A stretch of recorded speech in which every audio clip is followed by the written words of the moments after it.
નમસ્કાર. દિવસભરના તાજા સમાચારોમાં તમારું સ્વાગત છે. તમારી સાથે હું છું પિનલગીરી ગોસ્વામી. સમાચારો વિસ્તારથી જાણીએ એ પહેલા મહત્વના સમાચારો ઉપર એક નજર. મિત્રો, આજની વિડીયોમાં વાત થશે કેન્દ્ર સરકારનો મોટો નિર્ણય. તાજા સમાચાર સામે આવ્યા છે ત્યારે વાત થશે પાકિસ્તાનના ખૈબર પખ્તુનખ્વામાં શિયા સુન્ની વચ્ચે ભયંકર સંઘર્ષ ચાલી રહ્યો છે.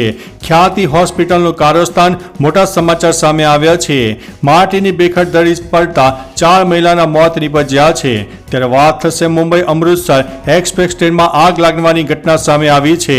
શૈક્ષણિક સંકુલ ઊભું કરવા માટે 100 કરોડ રૂપિયાના દાનની જાહેરાત કરવામાં આવી છે. વાવ વિધાનસભાની પેટા ચૂંટણીનું મતદાન યોજાશે. ત્યારે વાત થશે સરકારી શાળાના શિક્ષકો માટે વધુ એક ગુડ ન્યૂઝ સામે આવ્યા છે. અને અંતે જ ગુજરાતમાં છેલ્લા 30 વર્ષનો રેકોર્ડ તોડશે ઠંડી. હવે મિત્રો સમાચારો વિસ્તારથી. હવામાન શાસ્ત્રી અંબાલાલ પટેલે દ્વારા રાજ્યમાં ઠંડીને લઈને મોટી આગાહી કરવામાં આવી છે. અંબાલાલ પટેલે જણાવ્યું છે કે આજથી રાજ્યમાં પશ્ચિમી વિક્ષોભ આવશે. તેમજ 17 થી 20 નવેમ્બર પશ્ચિમી વિક્ષોભ આવશે. ઉત્તરીય પર્વતીય પ્રદેશમાં હિમવર્ષાને કારણે ગરમી ઘટશે. ઉત્તર ગુજરાતમાં ભાગોમાં આજથી ન્યૂનતમ તાપમાન 18 ડિગ્રી સેલ્સિયસ થઈ શકે છે. ઘઉંના પાક માટે હાલ અનુકૂળ પરિસ્થિતિ નહીં હોવાથી હાલ વાવણી થાય તો જીરા અને દિવેલામાં ગરમીના કારણે ઉત્પાદન ઘટી શકે છે. મિત્રો, અન્ય મહત્વના સમાચારની વાત કરીએ તો સરકારી શાળાના શિક્ષકો માટે સારા સમાચાર સામે આવ્યા છે. રાજ્યની સરકારી માધ્યમિક અને ઉચ્ચતર માધ્યમિક શાળામાં શિક્ષણ સહાયક અને મદદનીશ શિક્ષકો માટે રાજ્ય સરકાર તરફથી સારા સમાચાર સામે આવ્યા છે. શિક્ષણ વિભાગ દ્વારા 2 વર્ષની સેવા પૂર્ણ કરી હોય તેવા શિક્ષકોની જિલ્લા ફેરબદલી માટે નિયમો જાહેર કરવામાં આવ્યા છે. જિલ્લા ફેરબદલી માટે શિક્ષકોને ઓનલાઈન અરજી કરવાની રહેશે. રાજ્યની સરકારી માધ્યમિક અને ઉચ્ચતર માધ્યમિક શાળાના શિક્ષણ સહાયક અને મદદનીશ શિક્ષકોની બદલીના જાહેર કરાયેલા નિયમો અંગે શિક્ષણ મંત્રીએ સોશિયલ મીડિયામાં માધ્યમથી જાણકારી આપી હતી. મિત્રો, અન્ય મહત્વના સમાચારની વાત કરીએ તો વાવ વિધાનસભાની પેટા ચૂંટણીનું મતદાન યોજાશે. વાવ વિધાનસભા પેટા ચૂંટણીનું મતદાન યોજાશે અને ચાલી પણ રહ્યું છે. આ બેઠક પર 10 ઉમેદવારો મેદાનમાં છે. 10 ઉમેદવારોનું ભવિષ્ય 10 લાખ મતદારોના હાથમાં છે. આ બેઠક પર કોંગ્રેસના ગુલાબસિંહ રાજપૂત, ભાજપના સ્વરૂપજી ઠાકોર અને અપક્ષના માવજી પટેલ મેદાનમાં જોવા મળ્યા છે. મિત્રો, અન્ય મહત્વના સમાચારની વાત કરીએ તો શૈક્ષણિક સંકુલ ઊભું કરવા માટે રૂપિયા 100 કરોડના દાનની જાહેરાત.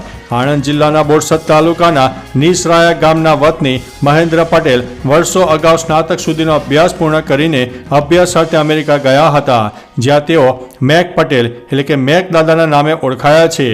અદમ્ય સાહસ અને પુરુષાર્થથી પણ તેમણે ધન અને વૈભવ હાંસલ કર્યો અને હાલ 65 વર્ષ બાદ માતૃભૂમિનું ઋણ અદા કરવા 12મી નવેમ્બરે માદરે વતન પહોંચ્યા હતા.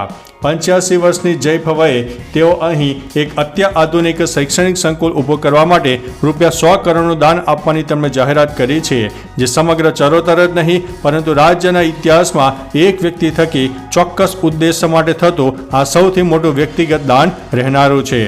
મિત્રો, અન્ય મહત્વના સમાચારની વાત કરીએ તો મુંબઈ અમૃતસર એક્સપ્રેસ ટ્રેનમાં આગ લાગવાની ઘટના સામે આવી છે. મુંબઈ અમૃતસર એક્સપ્રેસ ટ્રેનમાં આગ લાગવાની ઘટના સામે આવતા મળતી માહિતી મુજબ મુંબઈ અમૃતસર એક્સપ્રેસ ટ્રેનના એક ડબ્બામાં અંકલેશ્વરથી ભરૂચ આવતા જૂના બોરભાઠા ગામ નજીક આગ લાગી હતી, જેને લઈને પેસેન્જરોને ઉતારી દેવામાં આવ્યા હતા અને ટ્રેનમાં હાજર કર્મીઓને ભરૂચ પાલિકાના ફાયર વિભાગને જાણ કરી હતી. ભરૂચ ફાયર વિભાગ અને ટ્રેનના કર્મચારીઓ આગ ઉપર કાબુ મેળવ્યો હતો. બાદમાં પેસેન્જરોને અન્ય ડબ્બામાં બેસાડવામાં આવ્યા હતા. બાદમાં ટ્રેનને ભરૂચ સ્ટેશન ઉપર લાવવામાં આવી હતી, જ્યાં ચેકિંગ કર્યા બાદ ટ્રેનને રવાના કરવામાં આવી હતી. મિત્રો, અન્ય મહત્વના સમાચારની વાત કરીએ તો માટીની બેખડ ધસી પડતા 4 મહિલાઓના મોત નીપજ્યા છે. ઉત્તર પ્રદેશના કાસગંજ જિલ્લામાં મોટી દુર્ઘટના સર્જાઈ છે. અહીં મોહનપુરા નગરમાં માટીની બેખડ ધસી પડતા તેને નીચે દટાઈ જવાથી 4 મહિલાઓના મોત થઈ ગયા છે. મિત્રો, અન્ય મહત્વના સમાચારની વાત કરીએ તો ખ્યાતિ હોસ્પિટલનું મોટું કારસ્તાન સામે આવ્યું છે. આયુષ્યમાન યોજનામાં કમાવાની લાઈમાં હોસ્પિટલે દર્દીઓને બારોબાર ચીરી નાખ્યા. કડીના બોરીસણા ગામના દર્દીઓને મેડિકલ કેમ્પમાંથી અમદાવાદ લાવાયા. 7 દર્દીઓમાં એન્જિયોપ્લાસ્ટી કરાઈ. આયુષ્યમાન કાર્ડમાંથી 1.5 લાખ રૂપિયા કપાઈ ગયા પણ હોવાનો દર્દીઓના સ્વજનોએ દાવો કર્યો છે। ત્યારે મિત્રો અન્ય સમાચારની વાત થશે તો પાકિસ્તાનના ખૈબર પખ્તુનખ્વામાં શિયા સુન્ની વચ્ચે ભયંકર સંઘર્ષ ચાલી રહ્યો છે। ઇસ્લામાબાદમાં પાકિસ્તાન અને અફઘાનિસ્તાન સરહદે આવેલા સુંદર ખીણો ભરેલા પ્રદેશ ખૈબર પખ્તુનખ્વામાં છેલ્લા કેટલાય મહિનાઓથી શિયા સુન્ની સંઘર્ષ ચાલી રહ્યો છે। તેમાં છેલ્લા કેટલાક સપ્તાહોથી તો ચરમસીમાએ પહોંચ્યો છે। હજુ સુધીમાં ત્યાં 46 લોકોના મોત થયા છે પરંતુ મૃત્યુ પામેલાઓની સંખ્યા હજુ સ્પષ્ટતા જાણી શકાઈ નથી।